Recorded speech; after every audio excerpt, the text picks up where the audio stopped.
बिस्मिल्लाहिर्रहमानिर्रहीम। अस्सलाम वालेकुम nursery students, how are you? I hope you are fine, safe and happy at home.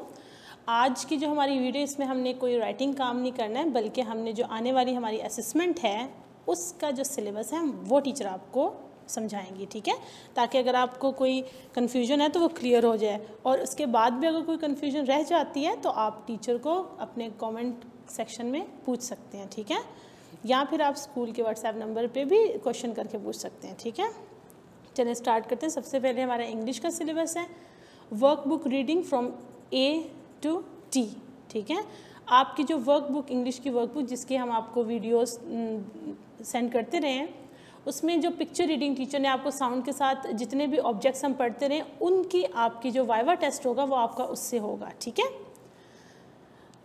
Next, what comes before. अब ये जो चीज़ है ना, ये थोड़ी सी आप कह रहे होंगे कि ये न्यू है। नहीं, ये न्यू नहीं है, आपने पहले भी इस तरह असेसमेंट में कर चुके हैं। फॉर एग्जांपल, अगर टीचर ने आपको यहाँ पे लेटर सी कैपिटल और स्मॉल दिया है और यहाँ पे टीचर ने आपको डैश दी हुई है, तो आपने ये बताना है कि सी से पहले यानी कि इसके बिफोर कौन सा लेटर आता है। तो कौन सा आता है बताया मुझे? बी। Very good. आपने कैपिटल और स्मॉल दोनों ही बताने हैं, ठीक है। नेक्स्ट है व्हाट कम्स बिटवीन। ये भी आपने पहले भी किया हुआ है, मैं फिर भी आपको बता देती हूँ। फॉर एग्जांपल, अगर टीचर ने आपको कैपिटल ए, फिर उसके बाद डैश दिया हुआ है और फिर उसके बाद सी, ठीक है। अब आपने इनके मिड में जो लेटर आता है वो आपने वो यहाँ पे राइट करना है। फॉर यहाँ पे क्या आएगा? यस, बी आएगा।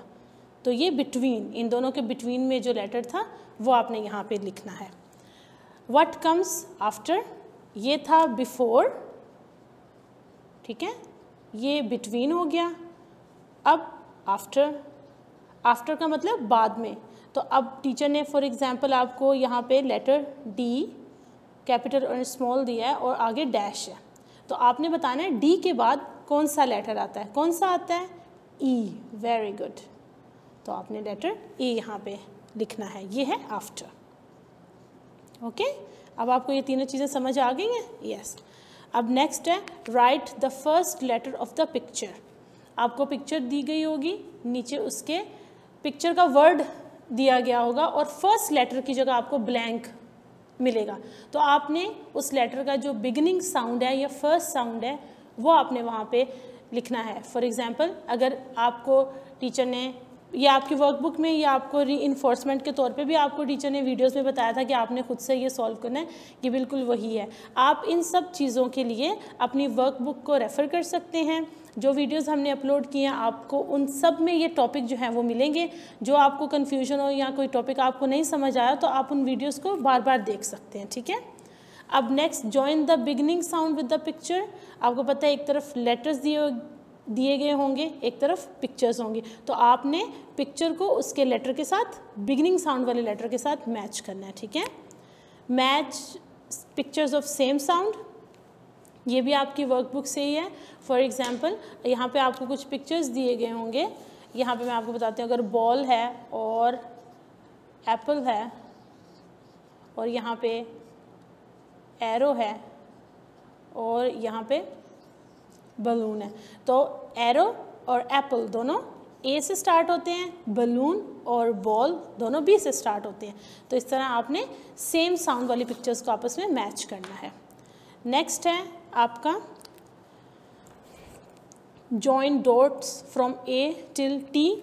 आपकी वर्कबुक में जो लास्ट पेज है उसमें ये इस तरह की एक्टिविटी थी कि आपको फ्रॉम ए टू पी जितने भी डॉट्स हैं आपने सबको ज्वाइन कराएं। इसी तरह से ये सेम आपको ए से टी तक जो है डॉट्स होंगे और आपको उनको ज्वाइन करके पिक्चर को कंप्लीट करना है।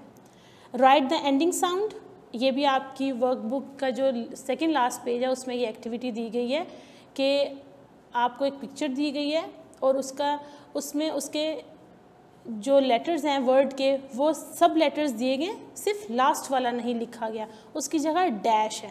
तो आपने उस डैश पे जो लास्ट लेटर है वो राइट करना है। फॉर एग्जांपल, अगर आपको बेड की पिक्चर दी गई है और नीचे बी और ई इन्होंने दिया गया होगा और डी की जगह डैश होगी, तो आपने वहाँ पे बेड डी वहाँ पे राइट करना है, जो कि एंडिंग साउंड है। जो लास्ट में साउंड आता है उसे एंडिंग साउंड कहते हैं। कॉन्सेप्ट आपको happy sad in and out के कॉन्सेप्ट हैं, ठीक है। आपने इन कॉन्सेप्ट को टीचर आपको मैच के तौर पे भी दे सकती हैं और जो है वो मैचिंग दे सकती हैं या फिर वो ओरली वाइवा में भी पूछ सकती हैं, ठीक है। उसके बाद फिल इन द ब्लैंक्स है। फिल इन द ब्लैंक्स में आपको अल्फ़ाबेट्स A to T जो है आप याद रखें, आपका हर चीज़ की असेसमेंट A से लेके कैपिटल A स्मॉल a से लेके कैपिटल T स्मॉल t तक ही होगी। तो इस दौरान टीचर आपको कुछ लेटर्स देंगे और बीच में जो कुछ डैश दे देंगी तो आपने उन डैश को फिल करना है, जो लेटर्स मिसिंग होंगे उनको राइट करना है, ठीक है। मूविंग ऑन टू मैथ्स, आपकी काउंटिंग जो आपको आनी चाहिए 1 से 20 तक आपको आनी चाहिए, ठीक है। फ्रॉम 1 till 20 आपको काउंटिंग जो है वो राइटिंग में आनी चाहिए। व्हाट कम्स बिफोर, ये भी जैसे इंग्लिश का हमने देखा था, what comes before. For example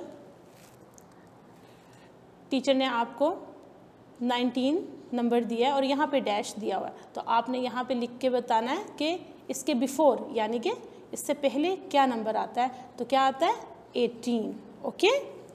next what comes between, ये भी इंग्लिश की तरह जैसे ये था ये भी ऐसा ही है। फॉर एग्जांपल 5 दिया है डैश 7, तो इनके बिटवीन में कौन सा नंबर आता है 6, ठीक है। इस तरह से बिटवीन है। एंड लास्ट चीज़ है व्हाट कम्स आफ्टर, यहाँ पे मैं आपको बता देती हूँ। आफ्टर में अगर यहाँ पे 9 है डैश है तो इसके बाद क्या नंबर आता है आप मुझे बताएं। 9 के बाद आफ्टर का मतलब बाद में आने वाला, तो यहाँ पे 10, ठीक है, ये आफ्टर का है।